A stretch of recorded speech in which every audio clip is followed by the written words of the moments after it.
আমারে অশান্তিতে রাইখা তোর বাপে মন্ত্রী হইবার লাইগা বড় নেতা গো চামচামি করবার গেছে। লেজ নাই কুত্তার নাম বাগা, তাই তোর বাপে লেজ লাগাইবার গেছে। আর ওই ইন্সপেক্টর সম্রাট আমার লেজ লাগানোর ব্যবস্থা করতেছে।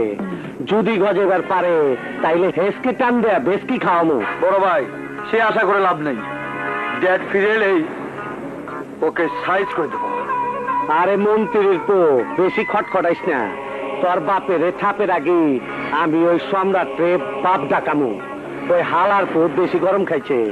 এবার তাইরে নাইরে কইরা নরম জায়গায় গুতা দিমু, যাতে শরমে মুখ না দেখাইবার পারে। একটা মাইয়া তখন মরিচ বাটা দিয়া 3-4 একদম জায়গা মতন পার্সেল করে দিচ্ছে। আর ওরা মুখ খুললে বাবলা মরছে। তার আগে থানা থেকে আমি ওদেরকে ছিনিয়ে আনবো। চাপা থামা দামরা, চেহারাটারে আমরা ভাড়া করেছ। বেশি ফটফট করলে একদম গেন্ডারি চিপা দেবো। রদ জয়রা ছোট হয়ে যাবি। খাবি দিবু চিপা? না বড় ভাই না। বাপ পোলা দুইজনে কয় ভাই, আমি বিপদে বলে কারো রক্ষা নাই। যা চেহারায় পাউডার মাইখা লিপস্টিক লাগাইয়া হিজ হয়ে যা। আমি ছোটকারে খবর দিয়া পটকা ফুটাইয়া 3টারে থানা থেকে তাইরে নাইরে করে দেবো।